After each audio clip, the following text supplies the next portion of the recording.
Hello, hello, j'espère que tu vas bien. Bienvenue sur CEO Talks, ou devrais-je dire en français CEO parle. Alors, CEO, c'est le mélange de she qui veut dire elle et CEO qui veut dire PDG. Alors, comme tu t'en doutes, ici, on parle ambition, business, entrepreneuriat. Je me présente, je m'appelle Aïcha Temfak, je suis la fondatrice de Miss Iris Montréal, la meilleure marque de sac au monde. Et oui, je le dis avec confiance, c'est la meilleure marque de sac au monde. Alors ici, je te partage mon parcours, mes bons coups, mes moins bons coups, comment j'ai commencé, c'est quoi mes défis. Je suis aussi maman. Je travaille comme comptable professionnel agréé CPA ou experte comptable en France et je fais des petites choses comme par exemple j'ai publié un livre donc on parle de gestion du temps, comment j'établis mes objectifs, la gestion financière quand on est entrepreneur, comment gérer ses finances, toutes ces belles choses. Alors si c'est le genre de contenu qui t'intéresse, je t'invite à t'abonner tout de suite. Je vais réussir, réussir, réussir. Même si des fois je me prends la tête, prends la tête, prends la tête. Je vais tout faire pour réussir, réussir, réussir. Même si des fois ça me prend la tête, prends la tête, prends la tête. Je vais tout faire. J'ai prévu une série de 10 épisodes vraiment où on va discuter de sujets variés. Dans ce premier épisode, je te parle de ma réalité en tant qu'entrepreneur noir au Québec. C'est quoi les bons côtés, c'est quoi les moins bons côtés, parce que oui, il y a des bons côtés. C'est quoi les situations que j'ai eu à vivre, les défis, etc. Comment j'ai abordé tout ça. Et je t'invite à rester jusqu'à la fin pour une petite anecdote que j'ai pas souvent racontée. Mais avant d'aller plus loin, on va dresser la table. C'est quoi Miss Iris? Donc, dans le prochain épisode, je vais te raconter un petit peu comment j'ai commencé. On va aller vraiment plus en détail sur l'histoire de Miss Iris. Mais pour le besoin de ce premier épisode, je vais au moins t'expliquer ce que c'est que Miss Iris pour que tu comprennes. Alors, Miss Iris, c'est ma marque de sac à main et de sac à dos maintenant en cuir vegan que j'ai lancé en fin 2022.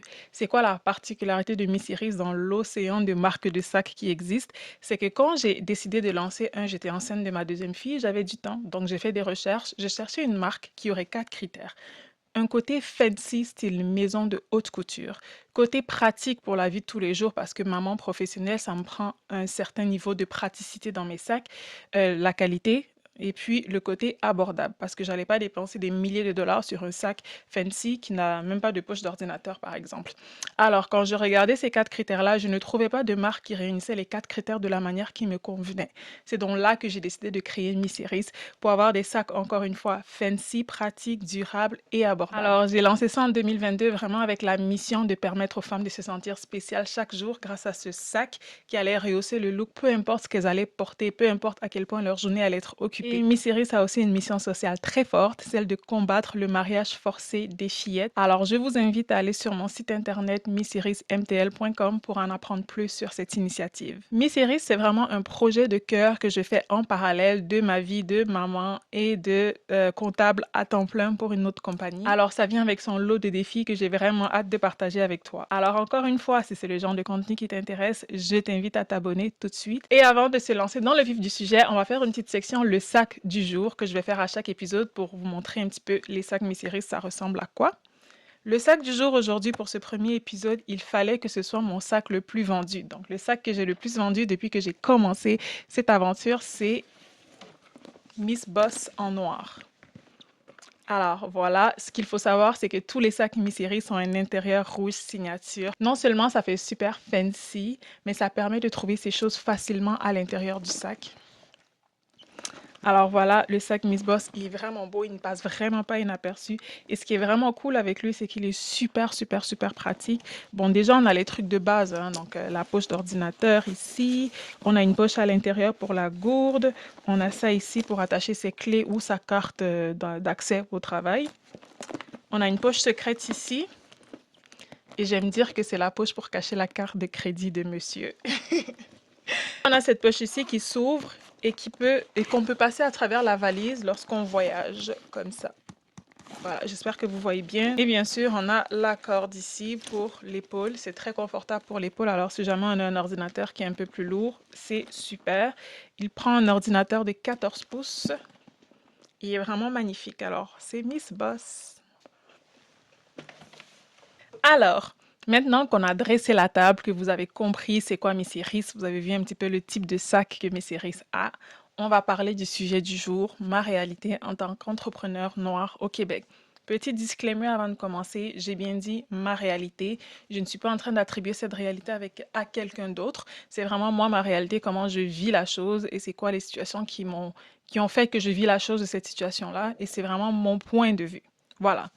J'ai envie de dire qu'il y a des jours, je remarque que je suis noire parce qu'il y a des gens qui me le font remarquer. Et il y a des jours, je ne remarque pas du tout. Mais la première chose que je veux vraiment mentionner, c'est qu'il y a vraiment un effet de cercle vicieux de pensée limitante dans la communauté et j'explique. Quand j'ai commencé mes séries, j'allais beaucoup dans les marchés, j'allais beaucoup dans les marchés et les marchés que je prenais d'emblée, c'était des marchés organisés par et pour des personnes noires.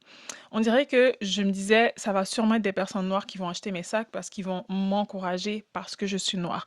On dirait que je ne me permettais pas de penser que je pouvais vendre en dehors de ma communauté. Et c'est souvent une pensée qu'on a. Donc, on ne parle pas à d'autres communautés. On ne cherche pas nécessairement à vendre à d'autres communautés parce qu'on se dit, on, parce qu'on se dit que c'est forcément notre communauté qui va acheter ça, c'est une chose. Ou l'autre chose, c'est que quand on veut vendre à d'autres communautés, il faut absolument qu'on vende quelque chose d'ethnique, quelque chose de, oh, je vais vous faire découvrir la culture, je sais pas, congolaise, camerounaise, etc.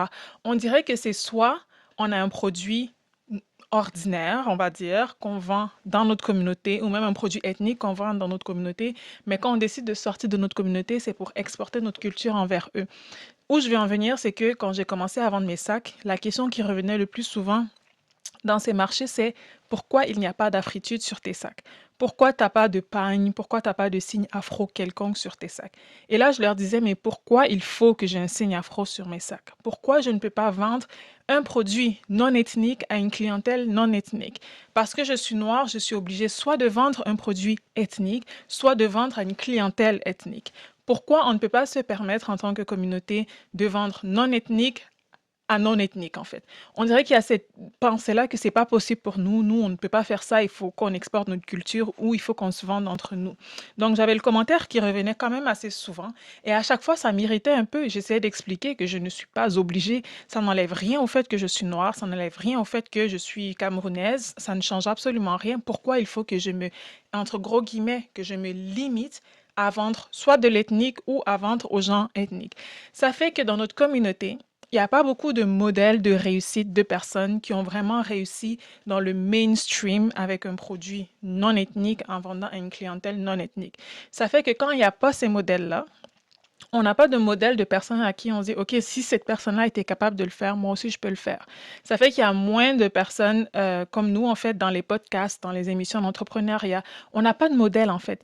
Et vu qu'on n'a pas de modèle, ben nous, on le fait pas parce qu'on se dit que c'est pas possible. Et ça fait comme un cercle vicieux. Moins on en fait, moins on a des chances d'avoir des modèles qui vont le faire. Et moins on a de modèles qui vont le faire, moins on aura de chances de personnes qui vont tenter le coup. Donc, c'est un cercle vicieux parce qu'on a la pensée limitante de il faut qu'il y ait de l'ethnique quelque part dans le journey, dans le processus, là, soit la clientèle, soit le produit. Alors que non, en fait, on peut se battre dans le mainstream contre des personnes blanches qui ont des compagnies comme la nôtre. C'est possible de réussir. Et moi, c'est ça que j'essaie de prouver avec mes séries, c'est possible. Moi, mes sacs, il n'y a rien, il n'y a aucune afritude. Je dis pas qu'un jour, éventuellement, je vais pas en faire, mais c'est pas mon objectif parce que je veux vendre un produit aux masses, un produit mainstream. On est d'accord que si tu veux vendre un produit mainstream, tu peux pas te nicher avec quelque chose. Je trouve déjà que mes sacs sont nichés en plus parce qu'ils sont super fancy. C'est pas tout le monde qui veut porter des sacs entre guillemets bling bling comme ça. Donc déjà, c'est niché. Si en plus il fallait que j'ajoute de l'ethnique, je diminue mes chances de réussir. Ça ne veut pas dire qu'un jour je vais pas vouloir exporter ma culture et tout, mais je veux juste dire que c'est une pensée limitante qu'on a souvent et que j'ai eue moi-même au début en tant qu'entrepreneur, qui fait juste nous limiter encore plus en tant que communauté. On a besoin d'exemples, de modèles de personnes. En fait, on a besoin d'un Michael Kors noir pour montrer que c'est possible. En fait, si vous en connaissez, dites-moi. Mais j'ai du mal à avoir vraiment des modèles de personnes. Là, on parle vraiment réussite d'envergure. J'ai du mal à voir.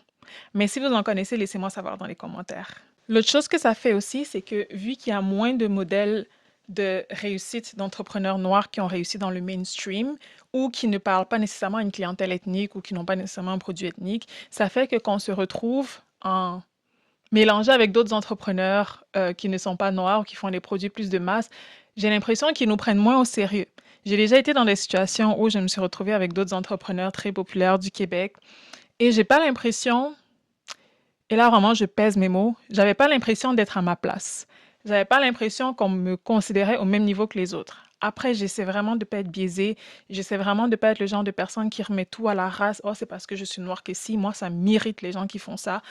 Tout ne tourne pas autour de la race. Je suis pas en train de dire qu'il y a pas de racisme et tout, mais je peux pas prêter des intentions aux gens. Mais j'avoue que ça m'arrivait dans des situations de me sentir inadéquate, de me sentir pas à ma place, de me dire ils sont entre eux, eux ils savent que je veux dire, ils voient le potentiel de chacun, mais moi, on ne voit pas parce que je sais pas, on se dit, c'est pas possible qu'une personne comme moi puisse venir vraiment prendre de la place, une place de marché et tout.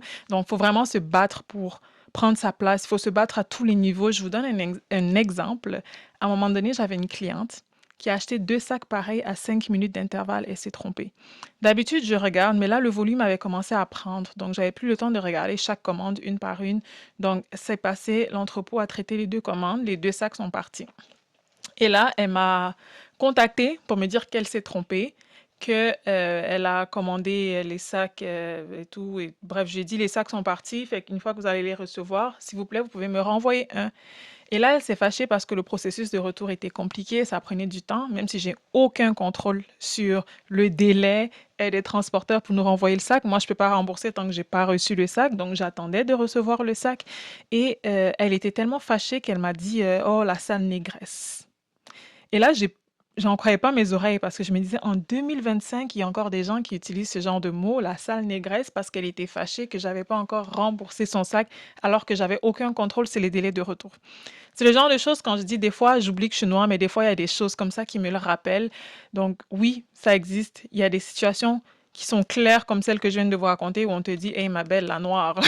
Il y a des situations qui sont un peu plus indirectes où c'est plus dans la manière dont tu es traité, dans la manière dont tu es mise à l'écart, dans la manière dont tu n'es pas prise au sérieux. Mais c'est à nous de faire notre place. Moi, il n'y a aucun moment où ça m'a stoppé. Il n'y a aucun moment où ça m'a ralenti ou quoi que ce soit. Ça fait juste me montrer on a vraiment besoin de modèles, de personnes qui réussissent dans le mainstream, de personnes noires qui réussissent dans le mainstream. Et quand je dis mainstream, je parle des masses, là. Je parle pas de tissus en pagne qu'on vend à notre communauté. Non, je parle vraiment de personnes qui osent sortir de notre cocon ethnique, puis de se dire, moi, je vais vers les étoiles, je ne me limite pas à l'Afrique, je ne me limite pas aux Africains. Je ne dis pas que c'est une mauvaise idée d'offrir des produits ethniques, s'il vous plaît. Je ne dis pas que c'est une mauvaise idée, mais je dis qu'on ne peut pas toujours, quand on se lance en affaires, se limiter à, voilà, les seules choses dans quoi je peux réussir, c'est ça. Non. On peut réussir dans autre chose et on peut devenir gros. On peut vraiment construire quelque chose et c'est à nous de construire ça pour montrer aux futures générations que c'est possible parce que ça va juste faire qu'il y en aura plus qui vont oser versus maintenant où il n'y en a pas tant qui osent. Après ça, c'est mon opinion, vraiment mon opinion. Alors, je dirais qu'il faut vraiment rêver grand. Quelque chose qui manque dans notre communauté, c'est vraiment, vraiment de rêver grand. On est limité, on dirait qu'on n'ose pas, on dirait qu'on ne mérite pas de réussir à la même envergure que les autres personnes qui ne sont pas noires comme nous, alors que c'est pas vrai. On a autant de chances, autant de chances. Bon, peut-être pas autant de... Ouais. C'est tricky parce que nous, on doit travailler un peu plus que les autres pour avoir les mêmes résultats. Malheureusement, pour être pris au sérieux, on doit faire 2 fois plus d'efforts et tout. Mais c'est possible, il faut juste pas être paresseux et tout. Et ça m'amène à mon deuxième point qui est les avantages d'être un ou une entrepreneur noire au Québec. Donc, j'ai parlé du Québec parce que c'est là que je vis. Première chose, on dirait qu'on a une espèce de résilience naturelle qui fait en sorte qu'on a tendance à mieux vivre les imprévus, les situations difficiles, parce que c'est quasiment juste ça qu'on a toujours connu. Donc, on a une espèce de résilience naturelle et Dieu seul sait que la résilience est super important pour un entrepreneur d'en avoir. Euh, Ensuite, je dirais qu'on vit dans un monde où on est peut-être pas post, mais on sort du mouvement Black Lives Matter qui a pris beaucoup d'ampleur dans les dernières années, même si ça a un petit peu diminué maintenant. Il y a quand même cette conscience-là que les gens ont maintenant qui n'existait peut-être pas en 2010, où on veut encourager les personnes noires. Nous-mêmes, en communauté, on veut être soudés et les personnes d'autres communautés veulent nous encourager, on veut nous voir réussir. Donc, c'est à nous de prendre avantage de ça, c'est à nous de jouer là-dessus. En plus de tout ça, il y a plein d'organismes qui existent maintenant pour nous aider dans nos élans entrepreneuriaux. Il y a des bourses, il y a des prêts. L'accès au capital n'est pas aussi difficile que ça l'était et je parle en connaissance de cause. Alors, c'est vraiment à nous de prendre avantage pour ça. J'ai envie de dire que maintenant, en 2025, c'est le meilleur moment d'être un entrepreneur noir, que ce soit au Québec ou ailleurs, parce que avec les réseaux sociaux, on a pu faire entendre nos voix. Les gens veulent nous voir réussir. Nous-mêmes, en tant que communauté, on veut se voir réussir. Alors, c'est le meilleur moment. Il faut tirer profit de tout, comme je disais, les prêts, les bourses, tous les organismes, les événements de réseautage, tout ce qui existe. Il faut être out there, comme on dit. C'est comme ça qu'on va réussir à sortir de ce cercle vicieux que je mentionnais en début de vidéo. En conclusion, est-ce que c'est difficile d'être un entrepreneur noir au Québec en 2025? Oui et non. Oui, parce qu'il y a des situations comme celle que je signalais où on te fait savoir clairement que tu n'es pas à ta place, que tu es inférieur, que tu es une négresse, comme j'ai dit. Et non, parce que à l'inverse, ça fait qu'on a encore plus envie de réussir. Donc, ça, les organismes qui, pour nous aider, se multiplient. Les prêts, les bourses pour nous aider se multiplient. Alors oui et non, parce que oui, il y a des désavantages, mais oui, il y a beaucoup d'avantages aussi. Il faut juste se concentrer sur le positif et aller tirer parti de tout ce qui existe pour nous aider. Et là, je vous avais dit que j'allais vous raconter une petite anecdote dont je ne parle pas souvent de quelque chose qui m'est arrivé.